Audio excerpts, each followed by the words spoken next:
मैं एक बिजनेसमैन हूँ, अंडरस्टूड। इस पर अदा फिर से उसी लहजे में बोली, बट आई नो आप अपने बिजनेस को एक्सपेंड करने के लिए माफिया वर्ल्ड पर भी अपनी पक्का बनाएंगे ना। अकाया अब काफी गुस्से में बोला, चुप रहोगी या फिर मैं तुम्हारी जीभ काट दूं। इस पर अदा ने अपने लिप्स ओपन कर लिए और उसने उम्मीद की कि उसका मुंह बंद करने के लिए अकाया उसके होंठों को चूमेगी, मगर कुछ देर बाद अकाया कैंची के साथ आया। उसने एक हाथ से अदा के मुंह को होल्ड किया, दूसरे हाथ से उसने अदा की जीभ का पका और फिर वो कैंची से बस अदा की जीभ को काटने ही वाला था कि ये मंजर देखकर अदा के होश उड़ गए। वो वहीं बेहोश हो गई। जब अदा खुद ब खुद चुप हो गई तो अकाया ने उसकी जीभ को नहीं काटा। अकाया फिर वहीं शांति से बैठ गया।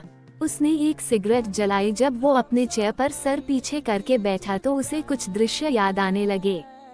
फ्लैशबैक, मैं तुमसे प्यार करता हूँ, जिंदगी में कभी मेरी वजह से तुम्हारी आंखों में आंसू नहीं आएंगे। मेरी क्या किसी और की भी इतनी कभी हिम्मत नहीं होगी कि वो तुम्हारी आंखों में आंसू लाए। मैं तुमसे बहुत प्यार करता हूँ, तुम क्या मुझसे शादी करना चाहोगी? अकाया प्यार से बोला। ये सुनकर प्रांजलि नाम की लड़की बोली, अकाया आई नो कि तुम बहुत ही अच्छे लड़के हो और हमेशा से तुमने मुझे प्रोटेक्ट किया है। हम तीनों दोस्त कॉलेज से साथ हैं, मगर मैं तुमसे नहीं बल्कि प्रलय से प्यार करती हूँ। लेकिन प्रलय ने कभी मेरे प्यार की कदर नहीं की और वो मुझे छोड़कर अपने सिंगिंग करियर पर ध्यान देने के लिए अब्रॉड चला गया। ये कहकर प्रांजलि रोने लगी। अकाया ने प्रांजलि के आंसू पोंछते हुए कहा, प्रांजलि डोंट क्राई, अगर तुम अभी भी उसे चाहती हो तो मैं खुद प्रलय को लेने जाऊंगा। प्रांजलि बोली, कोई फायदा नहीं है, मैंने बहुत ट्राई किया था मगर वो नहीं माना और अब मैं हार चुकी हूँ। अकाया बोला, तो तुम क्या मुझे एक चांस देना चाहेगी? प्लीज मुझसे शादी कर लो। जिंदगी भर में तुम्हें प्यार करूंगा, तुम्हारी हर इच्छा को पूरी करूंगा, तुम्हारे लिए बहुत ही बड़ा बिजनेसमैन बनूंगा, देखना। ये सुनकर प्रांजलि बोली, देखो अकाया, मैं ट्राई करूंगी प्रलय को भूल जाने की। मेरा प्यार तुम्हें किसी और को याद करने ही नहीं देगा Pranjali, I love you so much. ये कहकर अकाया ने प्रांजलि के माथे को चूम लिया। फ्लैशबैक एंड अकाया ने आंखें खोलते ही गुस्से से कहा, प्रांजलि अगर मेरे पास मौका होता ना तो मैं तुम्हें एक बार नहीं 100 बार मारता। दुनिया में सबसे ज्यादा नफरत और प्यार मैंने तुमसे ही किया था, सिर्फ तुमसे। ये कहकर अकाया ने अपनी कार की चाबी उठाए और वहां से जाने लगा। अचानक उसने बेहोश पड़ी अदा के मुंह पर जग भर के पानी फेंका और उसके होश में आते ही कहा, अगर तुम चाहती हो कि मैं तुम्हारे पास रहूं तो कभी किसी को बताने की जरूरत नहीं है कि मैंने तुम्हें किडनैप किया है। ये सुनकर अदा बोली, नहीं मैं किसी को नहीं बताऊंगी, रियली तुम्हारी हॉट बॉडी की कसम। अकाया ने फिर उसे खोल दिया और उसका हाथ पकड़कर उसे खींचते हुए वहां से लेकर गया। उसने फिर अदा को उसके हॉस्टल छोड़ा। बातों बातों में उसने आरोही के बारे में काफी बातें पता की। अगले दिन ओंकार आरोही को बहुत ही बुरे मेकअप और बालों के कलर के साथ देखकर बोला, ये तुमने किस तरह का मेकअप किया हुआ है, उतारो इसे अभी। आरोही ने कहा, ओंकार जी क्या हुआ, आप तो मुझसे प्यार करते थे ना, मुझे तो मेरे ऊपर ये मेकअप बहुत अच्छा लग रहा है। ये सुनकर ओंकार को काफी गुस्सा आया, मगर उसने अपने दांत भींचते हुए कहा, हाँ हाँ, मैं तुमसे बहुत प्यार करता हूँ और मैं तुम्हारी रिस्पेक्ट करता हूँ।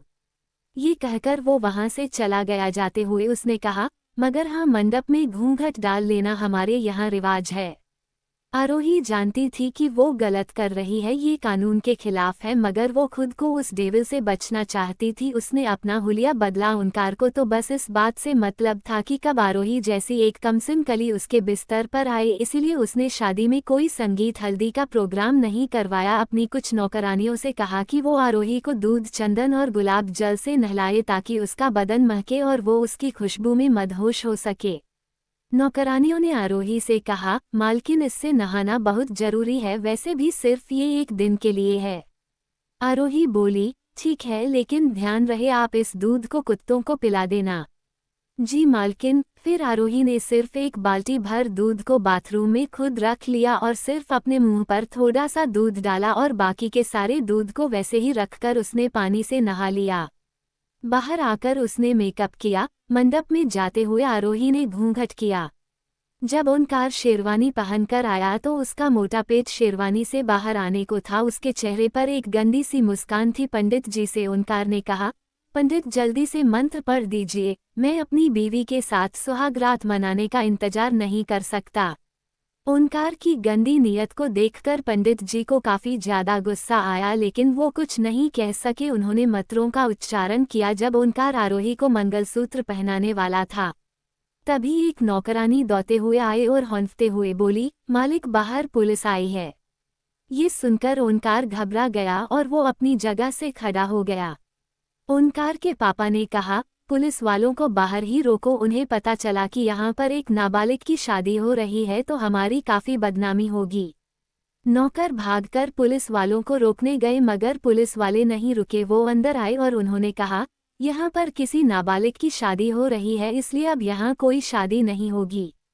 ये सुनकर ओंकार खड़ा हुआ और बोला, ये आप क्या कह रहे हैं? आपको क्या हम ऐसे वैसे लोग लगते हैं? ये सुनकर पुलिस की वर्दी पहने एक फीमेल ऑफिसर बोली, देखिए आप कैसे भी लोग हो, मगर आप एक नाबालिग से शादी नहीं कर सकते। उस लड़की को हमारे पास लेकर आओ। ये सुनकर दो फीमेल ऑफिसर आरोही के पास गई। ऑफिसर ने आरोही का घूंघट उठाते हुए कहा, घबराओ मत, कोई तुमसे यहाँ जबरन शादी नहीं करने वाला है। ये कहकर जैसे ही एक ऑफिसर ने आरोही का घूंघट उठाया तो उसे जैसे उल्टी ही आ गई। उसने कहा, इतनी कुरूप लड़की। फिर उन्होंने अपने शब्दों को ठीक करते हुए कहा, तो तुम बता सकती हो कि तुम किस परिवार से हो? इस पर आरोही बोली, मैं नहीं जानती कि मेरा परिवार कौन है, बस मैं अपनी माँ को जानती हूँ। माँ। आरोही अपनी माँ की तरफ मुड़ी। आरोही की माँ खड़ी हुई और वो डरते काफी शांत लहजे में बोली, देखिए पुलिस ऑफिसर्स, आपको कुछ गलतफहमी हुई है। ये सुनकर वो पुलिस वाली बोली, शर्म कीजिए, आप कैसी माँ है, अपनी ही बेटी का सौदा कर रही हैं। हमने सुना है ये लड़की 17 साल की है। ये सुनकर ओंकार मुस्कुराया और वो खड़े होकर बोला, किसने कहा ये 17 साल की है? क्या आपके पास कोई सबूत है? ये सुनकर पुलिस ऑफिसर बोली, मिस्टर ओंकार, आपको क्या लगता है पुलिस पागल है जो बिना किसी सबूत के किसी की भी शादी रोकने आ जाएगी? 17-16 साल की होगी, कितनी मासूम है, बेचारी है। गुस्से में ओंकार बोला, शक्ल से दुनिया की एज पता चलती तो डॉक्यूमेंट बनाने की जरूरत ही नहीं होती। फिर उसने एक नौकर को इशारा करते हुए कहा, दामोदर, मैंने जो कागजात तुम्हें दिए थे वो लेकर आओ। सुनकर दामोदर नाम का नौकर वहां से चला गया। कुछ देर बाद वो एक सूटकेस में कुछ कागजात लेकर आया। ओंकार ने कागजात बाहर निकाले और बोला, ये देखिए इंस्पेक्टर साहिब, आपको इतने बड़े पद पर नौकरी तो किसी ने दे दी है, मगर अकल का क्या? ये कहकर उसने डॉक्यूमेंट दिखाए। साहिबा ने डॉक्यूमेंट देखे तो वो थोड़ी हैरान हुई और बोली, क्या ये लड़की 20 साल की है? ये सुनकर आरोही भी हैरान हुई, क्योंकि उसे तो पता था कि वो 17 साल की थी। उसने कंफ्यूज होकर ओंकार की तरफ देखा। ओंकार ने आरोही का हाथ पकड़ा और बोला, अब हमारी शादी होने दीजिए, और आपने यहाँ जो आकर तमाशा किया है उसके लिए मैं मिनिस्टर साहब को कॉल करना नहीं भूलूंगा, फिर आपको बताएंगे कि किस तरह जब अपना काम किया जाता है। इंस्पेक्टर साहिबा बोली, देखिए हो सकता है कि ये डॉक्यूमेंट नकली हो, क्योंकि मेरे पास भी डॉक्यूमेंट है जिनमें साफ साफ लिखा है कि मिस आरोही 17 साल की है। और हाँ, आपका डॉक्यूमेंट अधूरा है, इसमें इनका सरनेम तक नहीं लिखा है, ना ही उनके पेरेंट्स का नाम लिखा है। ये सुनकर ओंकार हैरान हुआ, क्योंकि वो भी आरोही का सरनेम नहीं जानता था। उसने ये नकली डॉक्यूमेंट बनवाए थे। आरोही ने ओंकार के पास आकर धीमी आवाज में पूछा, क्या डॉक्यूमेंट नकली है ना? ये सुनकर ओंकार बोला, चुप रहो, अभी के लिए ये करना जरूरी है, वरना ये पुलिस वाली मुझे पकड़कर ले जाएगी।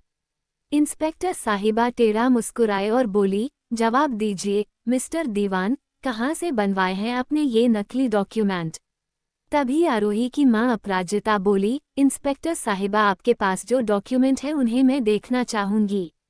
ये सुनकर इंस्पेक्टर साहिबा ने डॉक्यूमेंट की कॉपी अपराजिता को दिखाई। अपराजिता डॉक्यूमेंट को देखते हुए बोली, इम्पॉसिबल, आरोही का सरनेम। इस पर आरोही बोली, क्या हुआ माँ? अपराजिता जी बोली, कुछ नहीं, मगर मैं कह सकती हूँ कि ये डॉक्यूमेंट भी नकली है, क्योंकि इस पर तुम्हारा सरनेम गलत लिखा है। इस पर आरोही कंफ्यूज हुई। वो अपनी माँ से पूछना चाहती थी कि क्या उसकी माँ को उसका सरनेम पता है, क्या उसकी माँ को पता है कि उसके पिता कौन थे। आरोही को कभी इस सवाल का जवाब उसकी माँ ने नहीं दिया था, आज वो इस सवाल का जवाब जानना चाहती थी। अपराजिता जी डॉक्यूमेंट देते हुए बोली, इंस्पेक्टर साहिबा, ओंकार जी ने गलत डॉक्यूमेंट बनवाए थे, तो जो डॉक्यूमेंट आपके पास है वो भी नकली हैं, कोई शादी को तुड़वाना चाहता है। ये सुनकर इंस्पेक्टर साहिबा बोली, ठीक है, दोनों ही डॉक्यूमेंट गलत है तो एक माँ तो गलत नहीं हो सकती। क्या आप नहीं जानती कि आपकी बेटी की उम्र क्या है? अगर आपने इसकी उम्र गलत बताई तो शायद मैं आपको भी। ये सुनकर जल्दी से आरोही बोली, कोई ज़रूरत नहीं है, मैं शादी ही नहीं कर रही हूँ, तब तो आपको कोई प्रॉब्लम नहीं होगी। ये सुनकर इंस्पेक्टर बोली, ठीक है, लेकिन अब आपको यहाँ रहने की इजाज़त नहीं है। ये सुनकर ओंकार को गुस्सा आया। आरोही ओंकार से बोली, ओंकार जी, अभी इस सिचुएशन में ये सही रहेगा कि हम कहीं और जाकर रहे। आरोही अपनी माँ के साथ वहाँ से निकल गई। तभी आरोही को वहाँ एक जानी पहचानी मर्सिडीज कार खड़ी नजर आई। उस कार को आरोही देखकर हैरान हो गई। इंस्पेक्टर साहिबा बोली, मिस आरोही, मिस्टर अद्विजय ने आपकी मदद की है, उन्होंने ही आपको इस दलदल से निकाला है। मैं जानती हूँ कि कोई भी लड़की एक ऐसे बुढ़े से शादी नहीं करना चाहेगी जिसने अपनी 2 बीवियों को मौत के घाट उतार दिया हो, इसलिए अब आप अपने सेविया के पास जाएं, मैं चलती हूँ। ये कहकर इंस्पेक्टर साहिबा वहाँ से चली गई। आरोही की माँ अपराजित ने कंफ्यूज होकर पूछा, आरोही, ये अद्विजय कौन है?